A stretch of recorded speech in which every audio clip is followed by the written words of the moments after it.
ಯೋಗ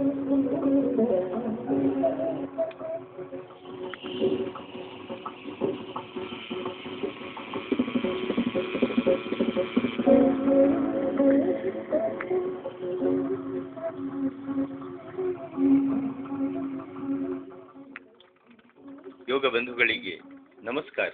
ನಾವು ಈ ಹಿಂದೆ ಆರೋಗ್ಯಕರವಾದ ಜೀವನವನ್ನು ನಡೆಸಲು ನಮ್ಮ ಆಹಾರ ಪದ್ಧತಿ ಹೇಗಿರಬೇಕು ಎಂಬುದರ ಬಗ್ಗೆ ಬಹಳಷ್ಟು ವಿಚಾರಗಳನ್ನು ತಿಳಿದುಕೊಂಡಿದ್ದೇವೆ. ಈ ದಿನ ನಾವು ವ್ಯವಹಾರ ಅಂದರೆ ಯೋಗದ ಪರಿಭಾಷೆಯಲ್ಲಿ ವ್ಯವಹಾರ ಎಂಬ ವಿಷಯದ ಬಗ್ಗೆ ತಿಳಿದುಕೊಳ್ಳಲು ಪ್ರಯತ್ನಿಸೋಣ.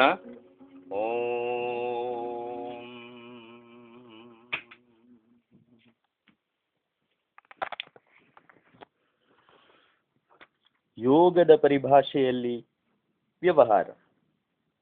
ವ್ಯವಹಾರ ಎಂಬ ಪದಕ್ಕೆ ಎಷ್ಟೋ ಅರ್ಥಗಳಿವೆ.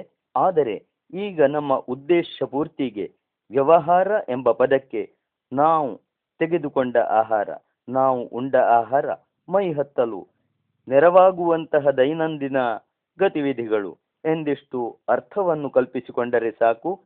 ಇಂದು ನಮ್ಮ ವ್ಯವಹಾರವೆಷ್ಟು ಕೆಟ್ಟಿದೆ ಎಂದರೆ, ನಾವು ಮಾಡಿದ ಭೋಜನ ಅರಗಬೇಕಾದರೆ ಚೂರ್ಣಗಳು, ಮಾತ್ರೆಗಳು ಮೊದಲಾದ ಕೃತ್ರಿಮ ಸಾಧನಗಳ ನೆರವು ಬೇಕಾಗುತ್ತದೆ. ನಿದ್ರೆ, ವ್ಯಾಯಾಮ, ಓಡಾಟ, ಕುಳಿತುಕೊಳ್ಳುವುದು ಯಾವುದರಲ್ಲೂ ಒಂದು ನಿಯಮವಿಲ್ಲ. ಕೃತ್ರಿಮ ಸಾಧನಗಳಿಂದ ಆಹಾರವನ್ನು ಅರಗಿಸಿಕೊಂಡು ಆರೋಗ್ಯ ಹೊಂದುವೆವೆಂದು ಬಯಸುವುದು ಒಂದು ಅರ್ಥವಿಲ್ಲದ ಕನಸು ಮಾತ್ರ. ತಿಂದ ಆಹಾರ ಸರಿಯಾಗಿ ಜೀರ್ಣವಾಗಬೇಕಾದರೆ ಯಾವ ರೀತಿ ಮಲಗಿ ನಿದ್ರಿಸಬೇಕು ಎಂಬ ಜ್ಞಾನವೂ ಸಹ ಇಂದು ಲುಪ್ತಪ್ರಾಯವಾಗಿದೆ. ಆಹಾರ ಸರಿಯಾಗಿ ಪಚನವಾಗಬೇಕಾದರೆ ಎಡಮಗ್ಗುಲಿಗೆ ತಿರುಗಿ ಮಲಗಬೇಕು. ಆದರೆ ಇಂದು ಬಹುಜನ ಅಂಗತ್ತನಾಗಿ ಮಲಗುತ್ತಾರೆ, ಬಲಮಗ್ಗುಲಿಗೆ ತಿರುಗಿ ಮಲಗುತ್ತಾರೆ. ಆ ರೀತಿ ಮಾಡುವುದರಿಂದ ವೀರ್ಯಕೋಶದ ಮೇಲೆ ಭಾರ ಬಿದ್ದು ಸ್ವಪ್ನ ಸ್ಖಲನಾದಿ ದೋಷಗಳುಂಟಾಗುತ್ತವೆ. ಇನ್ನು ಕೆಲವರು ಹೊಟ್ಟೆಗೆ ಮಂಡಿ ತಗುಲಿಸಿ ತಲೆಯನ್ನು ಮೊಣ ಕಾಲಿಗೆ ತೂರಿಸಿ ಚಪ್ಪರ ಶುಂಠಿ ಹುಳದಂತೆ ಸುರುಳಿಸುತ್ತಿಕೊಂಡು ಮಲಗುತ್ತಾರೆ. ಮತ್ತೆ ಕೆಲವರು ಮೊಸಳೆಗಳಂತೆ ಬೋರಲು ಬೋರಲಾಗಿ ಬೀಳುತ್ತಾರೆ. ಈ ದುಷ್ಟಕ್ರಮಗಳಿಂದ ರಕ್ತ ಸಂಚಾರ, ಉಸಿರಾಟ ಯಾವುದೂ ಸರಿಯಾಗಿ ನಡೆಯದೆ ಅನಾರೋಗ್ಯ ಉಂಟಾಗುತ್ತದೆ. ಆದ ಕಾರಣ ಉಂಡ 2-3 ಗಂಟೆಗಳ ನಂತರ ಹೊಟ್ಟೆ ಹಗುರಾಗಿರುವಾಗ ಶುದ್ಧ ವಾಯುವಿನ ಸಂಚಾರವಿರುವ ಚೊಕ್ಕಟವಾದ ಸ್ಥಳದಲ್ಲಿ ಎಡಮಗ್ಗುಲಿಗೆ ತಿರುಗಿ ನಿದ್ರಿಸಬೇಕು. ರಾತ್ರಿ ಬೇಗ ಅಂದರೆ 9 ಗಂಟೆ ಹೊತ್ತಿಗೆ ಮಲಗಿ ಬೆಳಗಿನ ಜಾವ 4-4:30 ಸಮಯದಲ್ಲಿ ಏಳುವ ಅಭ್ಯಾಸ ಮಾಡಬೇಕು. ತಲೆಗೆ ಮುಸುಕು ಹಾಕಿ ಅಂದರೆ ಮೂಗು ಹೊದ್ದಿಕೆಯೊಳಗೆ ಸೇರುವಂತೆ ಮಾಡಿಕೊಂಡು ಎಂದು ನಿದ್ರಿಸಬಾರದು. ಇದೇ ರೀತಿ ನಡೆಯುವುದು, ಕುಳಿತುಕೊಳ್ಳುವುದು, ವಸ್ತ್ರಧಾರಣೆ ಮೊದಲಾದ ಪ್ರತಿಯೊಂದು ಕ್ರಿಯೆಯಲ್ಲಿಯೂ ಋಜುತ್ವವನ್ನು ಕಾಪಾಡಿಕೊಳ್ಳಬೇಕು. ನಮ್ಮ ದಿನಚರ್ಯೆ ಹೇಗಿರುತ್ತದೆಯೋ ಆರೋಗ್ಯವು ಹಾಗೆಯೇ ಇರುತ್ತದೆ. ಆದುದರಿಂದ ನಮ್ಮ ದಿನಚರ್ಯೆ ಈ ಕೆಳಕಂಡಂತೆ ಆದರ್ಶವಾಗಿದ್ದರೆ ಯೋಗ ಮಾರ್ಗದಲ್ಲಿ ನಡೆಯಲು ಸಹಕಾರಿಯಾಗುವುದು. ಬ್ರಾಹ್ಮಿ ಮುಹೂರ್ತದಲ್ಲಿ ಏಳುವುದು. ಆಯುರ್ವೇದ ಶಾಸ್ತ್ರಕಾರರು ಹೀಗೆ ಹೇಳಿದ್ದಾರೆ: ಬ್ರಾಹ್ಮೇ ಮುಹೂರ್ತೆ ಉತ್ತಿಷ್ಟೆ ಸ್ವಸ್ಥೋ ರಕ್ಷಾರ್ಥಮಾಯುಷಃ. ಬ್ರಾಹ್ಮೇ ಮುಹೂರ್ತೆ ಉತ್ತಿಷ್ಟೆ ಸ್ವಸ್ಥೋ ರಕ್ಷಾರ್ಥ ಮಾಯುಷಃ. ಯಾವನಿಗೆ ಸ್ವಸ್ಥನಾಗಿರಬೇಕು, ಆಯಸ್ಸನ್ನು ರಕ್ಷಿಸಿಕೊಳ್ಳಬೇಕು ಎಂಬ ಆಕಾಂಕ್ಷೆ ಇರುತ್ತದೆಯೋ ಅವನು ಬ್ರಾಹ್ಮ ಮುಹೂರ್ತದಲ್ಲಿ ಶಯ್ಯೆಯನ್ನು ಬಿಟ್ಟು ಏಳಬೇಕು. ನಿಜವಾಗಿ ಬ್ರಾಹ್ಮ ಮುಹೂರ್ತದಲ್ಲಿ ಏಳುವುದರಿಂದ ಶರೀರವು ರೋಗರಹಿತವೂ ಸುಖಮಯವೂ ಸ್ಫೂರ್ತಿಯುತವೂ ಆಗುತ್ತದೆ. ಚಿತ್ತವು ಪ್ರಸನ್ನವಾಗುತ್ತದೆ, ಆಲಸ್ಯವು ದೂರ ಓಡಿ ಹೋಗುತ್ತದೆ, ಬುದ್ಧಿಯು ನಿರ್ಮಲವೂ ಕುಶಾಗ್ರವೂ ಆಗುತ್ತದೆ. ಆಗ ಪ್ರಕೃತಿಯೆಲ್ಲ ಶಾಂತವಾಗಿರುತ್ತದೆ. ಆದ ಕಾರಣ ಸುಷುಮ್ನಾ ನಾಡಿಯು ಬ್ರಾಹ್ಮ ಮುಹೂರ್ತದಲ್ಲಿ ತಾನಾಗಿಯೇ ಚಲಿಸಹತ್ತುತ್ತದೆ. ಈ ಸುಷುಮ್ನಾ ನಾಡಿ ಚಲನೆಯಿಂದ ಸಾತ್ವಿಕ ಹಾಗೂ ದಿವ್ಯ ಗುಣಗಳ ಉದಯವಾಗುತ್ತದೆ. ರಾಜಸ ಮತ್ತು ತಾಮಸ ಭಾವನೆಗಳು ಲಯ ಹೊಂದುತ್ತವೆ. ಈ ಎಲ್ಲ ಅಂಶಗಳು ಯೋಗ ಮಾರ್ಗಿಗೆ ಎಷ್ಟು ಸಹಾಯಕ ಎಂಬುದನ್ನು ತೆರೆದು ಹೇಳಬೇಕಾಗಿಲ್ಲ. ಅದಕ್ಕಾಗಿಯೇ ಋಗ್ವೇದದಲ್ಲಿ ಹೀಗೆ ಹೇಳಿದೆ, ಪ್ರಾತರತ್ನಂ ಪ್ರಾತರಿತ್ವಾ ದದಾತಿ ತಂ ಚಿಕಿತ್ಸ್ವಾನ್ ಪ್ರತಿಗೃಹ್ಯ ನಿಧತ್ತೆ ತೇನ ಪ್ರಜಾಂ ವರ್ಧಯಮಾನ ಆಯು ರಾಯಸ್ಪೋಷೇಣ ಸಚತೆ ಸುವೀರಃ. ಋಗ್ವೇದ. ಪ್ರಾತಃ ಕಾಲ ಮುಂಜಾನೆ ಏಳುವವನು ರತ್ನವನ್ನು ಪಡೆಯುತ್ತಾನೆ. ಜ್ಞಾನಿಯು ಅಂತಹ ನಿರಾಲಸ್ಯವನ್ನೇ ಗ್ರಹಿಸಿ ಬೋಧಿಸುತ್ತಾನೆ. ಆ ಕಾರಣದಿಂದ ಆತನು ವೀರನಾಗಿ ಪ್ರಜ್ಞೆಯನ್ನು ಆಯಸ್ಸನ್ನು ವರ್ಧಿಸಿಕೊಂಡು ಸಂಪತ್ತು ಹಾಗೂ ಪುಷ್ಟಿಯನ್ನು ಹೊಂದುತ್ತಾನೆ. ಬ್ರಾಹ್ಮ ಮುಹೂರ್ತದಲ್ಲಿ ಏಳುವವನಿಗೆ ಲಭಿಸುವ ರತ್ನ ಸರ್ವಾಂಗ ಸುಂದರವೂ ಸರ್ವತೋ ಪೂರ್ಣವೂ ಆದ ಆರೋಗ್ಯ ರತ್ನ. ಇದು ಲಭ್ಯವಾದ ಮೇಲೆ ಜ್ಞಾನ, ಪ್ರಜ್ಞೆ, ಆಯಸ್ಸು, ಐಶ್ವರ್ಯ, ಪುಷ್ಟಿ ಯಾವುದು ತಾನೇ ಲಭಿಸದು?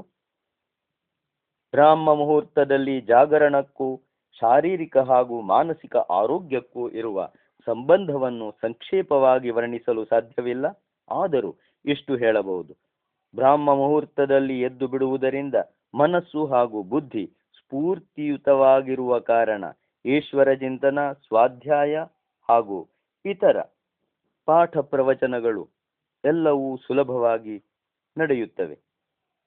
ಹೊತ್ತು ಮೀರಿ ಏಳುವುದರಿಂದ ಉಂಟಾಗುವ ಆಲಸ್ಯ, ತಲೆಭಾರ, ಹೊಟ್ಟೆಯಲ್ಲಿ ಗಡಗಡ ಎಂಬ ಶಬ್ದ, ಮಲಬದ್ಧತೆ ಈ ಮೊದಲಾದ ವಿಕಾರಗಳಿಗೆ ಅವಕಾಶವಿರುವುದಿಲ್ಲ. ಸೂರ್ಯೋದಯಾನಂತರ ಮಲವಿಸರ್ಜನೆ ಮಾಡುವುದು ಆರೋಗ್ಯಕ್ಕೆ ಹಿತಕರವಲ್ಲ. ಆದುದರಿಂದ ಪೂರ್ಣ ಆರೋಗ್ಯದ ಕಾಮನೆಯುಳ್ಳವರು ಬ್ರಾಹ್ಮ ಮುಹೂರ್ತದಲ್ಲೇ ಎದ್ದು ಶೌಚಾದಿಗಳಿಂದ ನಿವೃತ್ತರಾಗಿ ಇತರ ಕಾರ್ಯಗಳಲ್ಲಿ ತೊಡಗಬೇಕು. ಇಲ್ಲವಾದರೆ ಆರೋಗ್ಯ, ಸೌಭಾಗ್ಯ, ಸದ್ಭಾವನೆ ಮೊದಲಾದ ಎಲ್ಲ ಈಶ್ವರೀಯ ಸಂಪತ್ತುಗಳನ್ನು ಕಳೆದುಕೊಳ್ಳಬೇಕಾಗುತ್ತದೆ. ಪ್ರಾತರ್ಭ್ರಮಣ ಉಷಾಕಾಲದಲ್ಲಿ ವಾಯು ಸಂಚಾರ ಮಾಡುವುದರಿಂದ ಮನಸ್ಸಿನಲ್ಲಿ ಹರ್ಷ ಮೂಡಿ ಪವಿತ್ರ ಭಾವನೆಗಳು ಉದಿಸುವುದಲ್ಲದೆ ಶರೀರದಲ್ಲಿಯೂ ಸ್ಫೂರ್ತಿ ಹುಟ್ಟುತ್ತದೆ. ಸೂರ್ಯೋದಯಾನಂತರ ಲಭಿಸದ ಹಲವು ಅನಿಲಾಂಶಗಳು ಉಷಾಕಾಲದ ವಾಯುಮಂಡಲದಲ್ಲಿ ಲಭಿಸುವುದರಿಂದ ಶ್ವಾಸಕೋಶಗಳು ಮತ್ತು ಹೃದಯ ಇವುಗಳ ಆರೋಗ್ಯಕ್ಕೆ ಬಹಳ ಅನುಕೂಲ ಉಂಟಾಗುತ್ತದೆ. ಸಂಚಾರದಿಂದ ಶರೀರದ ಅಂಗ ಪ್ರತ್ಯಂಗಕ್ಕೂ ಲಘುವಾದ ಆದರೆ ಪ್ರಭಾವಕಾರಿಯಾದ ವ್ಯಾಯಾಮವು ಸಿಗುತ್ತದೆ. ರಕ್ತ ಸಂಬಂಧವಾದ ರೋಗಗಳು ದೂರವಾಗುತ್ತವೆ. ಪ್ರಾತಃ ಕಾಲದಲ್ಲಿ ವಾಯು ಸಂಚಾರ ಮಾಡುವವನ ಚಿತ್ತವೃತ್ತಿಗಳು ಶಾಂತವಾಗಿರುವುದರಿಂದ ಅವನನ್ನು ಕಾಮ ವಿಕಾರಗಳು ಹೆಚ್ಚಾಗಿ ಪೀಡಿಸುವುದಿಲ್ಲ. ಬೇಗ ವಾರ್ಧಕ್ಯವೂ ಬರುವುದಿಲ್ಲ. ಕೇವಲ ಶರೀರಕ್ಕೆ ಮಾತ್ರವಲ್ಲ, ಮಾನಸಿಕ ಶಕ್ತಿಗಳ ವಿಕಾಸಕ್ಕೂ ಉಷಾಕಾಲದ ಗಾಳಿ ಸಂಚಾರ ಒಂದು ಅಮೂಲ್ಯವಾದ ಸಾಧನವಾಗಿರುತ್ತದೆ. ಋಗ್ವೇದದ ಈ ಮಂತ್ರದಿಂದ ಉಷಾಕಾಲದ ಮಹಿಮೆ ಚೆನ್ನಾಗಿ ವ್ಯಕ್ತವಾಗುತ್ತದೆ. ಯಾವ ಯದ್ವೇಷ ಋತಪಾಋತೇಜಾಃ ಸುಮ್ನಾವರಿ ಸೂನೃತ ಈರಯಂತಿ ಸುಮಂಗಲಿರ್ಬಿಭ್ರತಿ ದೇವವೀತಿ ಮಿಹಾದ್ಯೋಷಃ ಶ್ರೇಷ್ಠತಮಾವ್ಯುಚ್ಛ. ಋಗ್ವೇದ. ತಾತ್ಪರ್ಯ: ಹೇ ಉಷಾಕಾಲ, ನೀನು ಸತ್ಯಪಾಲಕನು, ಭಗವಂತನಿಂದ ಪ್ರಕಟನಾಗುವವನು, ಸುಖಪ್ರದನಾಗಿದ್ದೀಯೆ. ನೀನು ನಮ್ಮಿಂದ ಸತ್ಯೋದ್ಗಾರಗಳನ್ನು ಹೊರಡಿಸುತ್ತಾ ಮಂಗಳಕರವಾದ ಈಶ್ವರ ಸ್ತುತಿಯನ್ನು ಹಾಡಿಸುತ್ತಾ ನಮ್ಮ ಸಲುವಾಗಿ ಪ್ರಕಟವಾಗು. ಭಾವನೆ ಸ್ಪಷ್ಟವಾಗಿದೆ. ದಿವ್ಯ ಸಾತ್ವಿಕ ಭಾವನೆಗಳೆಲ್ಲ ಜಾಗೃತವಾಗುವುದು ಉಷಾಕಾಲದಲ್ಲಿ. ಇಂತಹ ಅಮೋಘ ಕಾಲದಲ್ಲಿ ಕಾಲು ಚಾಚಿ ಮಲಗಿ ಗೊರಕೆ ಹೊಡೆದು ಅಮೃತ ವೇಳೆಯನ್ನು ಹಾಳು ಮಾಡಿಕೊಳ್ಳುವವನಿಗಿಂತ ದೌರ್ಭಾಗ್ಯಶಾಲಿ ಯಾವನಿದ್ದಾನೆ? ಆದುದರಿಂದ ಬ್ರಾಹ್ಮಿ ಮುಹೂರ್ತದಲ್ಲಿ ಅವಶ್ಯವಾಗಿ ಎದ್ದು ಬಿಡಬೇಕು. ತೈಲಮರ್ದನ ಶರೀರವನ್ನು ದೃಢವಾಗಿಯೂ ರೋಗರಹಿತವಾಗಿಯೂ ಮಾಡುವುದರಲ್ಲಿ ತೈಲಮರ್ದನದ ಪಾತ್ರವು ಮಹತ್ವವುಳ್ಳದ್ದಾಗಿದೆ. ಇದರಿಂದ ಶರೀರದ ಅಂಗಾಂಗಗಳಲ್ಲಿಯೂ ಚೈತನ್ಯ ಹುಟ್ಟಿ ರಕ್ತ ಸಂಚಾರ ಉಂಟಾಗಿ ಜೀವನ ಶಕ್ತಿ ಪಸರಿಸುತ್ತದೆ. ಶರೀರಕ್ಕೆ ತೈಲ ಹಚ್ಚುವುದರಿಂದ ಇದು ರೋಮಕೂಪಗಳ ಮೂಲಕ ಶರೀರದೊಳಗೆ ಪ್ರವೇಶಿಸುತ್ತದೆ. ಎಣ್ಣೆ ಜಿಡ್ಡುಗಳಿರುವುದರಿಂದ ಅಂಗ ಪ್ರತ್ಯಂಗವು ಪುಷ್ಟವೂ ಬಲಿಷ್ಠವೂ ಸುಂದರವೂ ದೃಢವೂ ಆಗುತ್ತದೆ.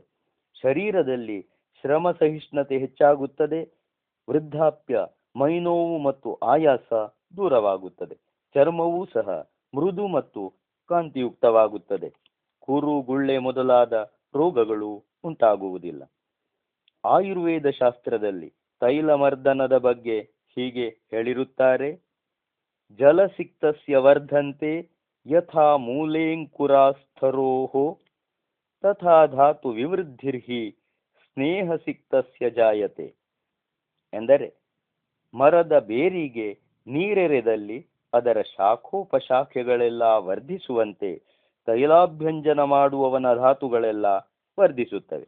ಆದ ಕಾರಣ ಪುನಃ ಯೌವನವನ್ನು ಗಳಿಸಲು ಯಾವುದಾದರೂ ವೈಜ್ಞಾನಿಕ ಉಪಾಯವನ್ನು ಬಯಸುವವರು ಪ್ರತಿದಿನವೂ ತೈಲಾಭ್ಯಂಜನವನ್ನು ಮಾಡಿಕೊಳ್ಳಬೇಕು. ತೈಲಮರ್ದನವೇ ದುರ್ಬಲನೂ ಕೃಶನೂ ಆದವನನ್ನು ದೃಢನನ್ನಾಗಿಯೂ ಪುಷ್ಟಿದಾಯಕನನ್ನಾಗಿಯೂ ಮಾಡುವುದಕ್ಕೂ, ವಿಪರೀತ ಸ್ಥೂಲನೂ ವಿಕಾರವಂತನೂ ಆದವನನ್ನು ಸುಂದರನನ್ನಾಗಿಯೂ ಆಕಾರವಂತನನ್ನಾಗಿಯೂ ಮಾಡುವುದಕ್ಕೂ ಏಕಮಾತ್ರ ಸರಳವೂ ಹಾಗೂ ಸರ್ವೋತ್ಕೃಷ್ಟವೂ ಆದ ಉಪಾಯವಾಗಿರುತ್ತದೆ. ದಂತಧಾವನ ಹಲ್ಲುಗಳನ್ನು ಶುಚಿಯಾಗಿಡುವುದರಿಂದ ವಸಡು ಹುಣ್ಣು, ಹುಳುಕು ಹಲ್ಲು ಮೊದಲಾದ ದಂತರೋಗಗಳುಂಟಾಗಿ ಕೇವಲ ಹಲ್ಲುಗಳು ಮಾತ್ರವಲ್ಲ, ಸಂಪೂರ್ಣ ಶರೀರವೇ ವಿಷಪ್ರಾಶನ ಮಾಡಬೇಕಾಗುತ್ತದೆ. ಏಕೆಂದರೆ ಬಾಯಿಯಲ್ಲಿ ಹಾಕಿಕೊಂಡ ಆಹಾರದಲ್ಲಿ ಹಲ್ಲಿನ ವಿಷಕೀಟಾಣುಗಳು, ದುರ್ಗಂಧಿತ ರಕ್ತಕೀವುಗಳು ಬೆರೆತು ಸರಿಯಾಗಿ ಚರ್ವಿತವೂ ಆಗದೆ ಎಲ್ಲವೂ ಉದರದಲ್ಲಿ ಸೇರುವು. ಇನ್ನು ರೋಗಗಳಿಗೇನು ಕಡಿಮೆ? ಆದುದರಿಂದ ಪ್ರತಿದಿನವೂ ಪ್ರಾತಃ ಕಾಲದಲ್ಲಿ ಹಲ್ಲುಗಳನ್ನು ಸ್ವಚ್ಛವಾಗಿ ಉಜ್ಜಬೇಕು. ಹಾಗೆ ಮಾಡುವುದರಿಂದ ಶುದ್ಧವಾದ ಹಾಗೂ ಚೆನ್ನಾಗಿ ಚರ್ವಿತವಾದ ಆಹಾರ ಉದರಕ್ಕೆ ಸೇರುವುದಲ್ಲದೆ ಬಾಯಿನಿಂದ ದುರ್ಗಂಧ ಹೊರಡದೆ ಎಲ್ಲವೂ ಲಕ್ಷಣವಾಗಿರುವುದು. ದಂತಧಾವನವನ್ನು ವಿಧಿಪೂರ್ವಕವಾಗಿ ಮಾಡುವವರ ಹಲ್ಲುಗಳು ವೃದ್ಧಾಪ್ಯದವರೆಗೂ ದೃಢವಾಗಿಯೇ ಇರುವವು. ಸ್ನಾನ ಮಾಡುವುದರ ಅವಶ್ಯಕತೆ ಪಾಮರರಿಗೂ ಸಹ ಗೊತ್ತಿರುತ್ತದೆ. ಆದುದರಿಂದ ಇಲ್ಲಿ ಅದನ್ನು ವಿಸ್ತರಿಸಬೇಕಾಗಿಲ್ಲ. ವಿಶೇಷ ಬಗೆಯ ಸ್ನಾನಗಳ ಬಗ್ಗೆ ಚಿಕಿತ್ಸಾ ಪ್ರಕರಣದಲ್ಲಿ ನಾವು ಮುಂದೆ ಕೇಳುತ್ತೇವೆ. ಸಾಮಾನ್ಯ ಸ್ನಾನವು ಕಡಿಮೆ ಮಹತ್ವವುಳ್ಳದ್ದಲ್ಲ. ನೀರಿನ ಗುಣ ಗೊತ್ತಿಲ್ಲದವರಾರಿದ್ದಾರೆ? ವೇದಗಳಲ್ಲಿಯಂತೂ ಅತಿ ಸ್ಪಷ್ಟವಾಗಿಯೇ ಹೀಗೆ ಹೇಳಿದ್ದಾರೆ: ಅಪ್ಸುಮೇ ಸೋಮೋ ಅಬ್ರವೀದಂತರ್ವಿಶ್ವಾನಿ ಭೇಷಜ ಅಗ್ನಿಂ ಚ ವಿಶ್ವಶಂಭುವಂ. ಅಥರ್ವವೇದ. ನೀರಿನ ಪ್ರಶಾಂತ ಗುಣವು, ಅದರಲ್ಲಿಯೇ ಎಲ್ಲ ಔಷಧಗಳು, ವಿಶ್ವಹಿತಕಾರಿಯಾದ ಅಗ್ನಿತತ್ವವೂ ಕೂಡ ಅಡಗಿದೆ. ಇದು ಸತ್ಯ. ನೀರು ತುಂಬ ತಂಪಾಗಿದ್ದರೂ ಔಷಧವೇ, ಬಿಸಿಯಾದರೂ ಆವಿಯ ರೂಪದಕ್ಕೆ ಬಂದರೂ ಕೂಡ ಔಷಧವೇ. ಅದಕ್ಕಾಗಿಯೇ ಇದೇ ಅಥರ್ವವೇದ ಅಪ್ಸುಂತರ ಮಮೃತ ಮುಪ್ನ ಭೇಷಜಂ ಅಪ್ಸುಂತರ ಮಮೃತಮಪ್ಸು ಭೇಷಜಂ ಎಂದರೆ ನೀರಿನಲ್ಲೇ ಅಮೃತವಿದೆ, ನೀರಿನಲ್ಲೇ ಔಷಧವಿದೆ ಎಂದೂ ಸಹ ಹೇಳುತ್ತದೆ. ಜಲಸ್ಪರ್ಶವಿಲ್ಲದಿದ್ದರೆ ಮಾನವನಿಗೆ ಜೀವನವೇ ದುರ್ಭರವಾಗುತ್ತದೆ. ಸ್ನಾನವೇತಕ್ಕೆ ಮಾಡಬೇಕೆಂಬುದನ್ನು ಸಾಧಾರಣ ಮಕ್ಕಳು ಸಹ ಬಲ್ಲರು. ಹಗಲಿನ ಪರಿಶ್ರಮದಿಂದ ಮತ್ತು ರಾತ್ರಿಯ ಶಯನದಿಂದ ಶರೀರದಲ್ಲಿ ಕಾವೇರುತ್ತದೆ. ಅವಶ್ಯಕತೆಗಿಂತ ಅಧಿಕವಾದ ಕಾವು ಶರೀರಕ್ಕೆ ಹಾನಿಕರ. ಇದನ್ನು ಸ್ವಾಭಾವಿಕವಾದ ಮಟ್ಟಕ್ಕಿಳಿಸಲು ಮತ್ತು ಶರೀರದ ಅಂಗಾಂಗಗಳಿಗೂ ತಂಪನ್ನೀಯಲು ಸ್ವಚ್ಛವಾದ ತಣ್ಣೀರಿನಿಂದ ಪ್ರತಿದಿನವೂ ಸ್ನಾನ ಮಾಡುವುದು ಅವಶ್ಯಕ. ಪರಿಶ್ರಮದಿಂದ ಮಸ್ತಿಷ್ಕಕ್ಕೆ ಉಂಟಾಗುವ ಆಯಾಸ ಪರಿಹಾರಕ್ಕೂ ಸ್ನಾನಕ್ಕೆ ಸಮನಾದ ಉಪಾಯ ಬೇರೊಂದಿಲ್ಲ. ಸ್ನಾನದಿಂದ ಮೈಚರ್ಮವೆಲ್ಲ ಸ್ವಚ್ಛವಾಗಿ ರೋಮಕೂಪದ ರಂಧ್ರಗಳ ಬಾಯೆಲ್ಲ ತೆರೆದುಕೊಳ್ಳುವುದರಿಂದ ಬೆವರು ಸರಾಗವಾಗಿ ಹೊರಗೆ ಬಂದು ಶರೀರದ ಒಳಗಿನ ಕಶ್ಮಲವು ದೂರವಾಗುತ್ತದೆ. ನಿಯಮಪೂರ್ವಕವಾಗಿ ಸ್ನಾನ ಮಾಡುವುದರಿಂದ ಶರೀರದ ರೂಪ, ಕಾಂತಿ, ತೇಜಸ್ಸು, ಬಲ, ಆಯಸ್ಸು, ಆರೋಗ್ಯ, ಸ್ಥೈರ್ಯ, ಯಶಸ್ಸು, ಬುದ್ಧಿ, ಶಕ್ತಿ ಎಲ್ಲ ಹೆಚ್ಚುತ್ತದೆ. ಶಾರೀರಿಕ ಪರಿಶುದ್ಧತೆಯ ಲಾಭದಿಂದ ಚಿತ್ತವು ಪ್ರಸನ್ನವಾಗಿ ಅದು ಈಶ್ವರೋಪಾಸನೆ, ಸತ್ಸಂಗ, ಸ್ವಾಧ್ಯಾಯ ಮೊದಲಾದವುಗಳಲ್ಲಿ ಏಕಾಗ್ರವಾಗುತ್ತದೆ. ಈ ಶಾರೀರಿಕ ಆಧ್ಯಾತ್ಮಿಕ ಲಾಭಗಳ ಮಹತ್ವವನ್ನು ವರ್ಣಿಸಲು ಸಾಧ್ಯವಿಲ್ಲ. ಚರಕಾಚಾರ್ಯರು ಸ್ನಾನದಿಂದಾಗುವ ಲಾಭವನ್ನು ಈ ರೀತಿ ಹೇಳಿದ್ದಾರೆ. ಶುದ್ಧಂ ವೃಷಣ್ಯಮಾಯುಷ್ಯಂ ಶ್ರಮ ಸ್ವೇದ ಮಲಾಪಹಂ ಶರೀರ ಬಲ ಸಂಧಾನಂ ಸ್ನಾನ ಮೋಜಸ್ಕರಂ ಪರಂ. ಸ್ನಾನವು ಶುಚಿತ್ವದಾಯಕವಾದುದು, ವೀರ್ಯವರ್ಧಕವಾದುದು,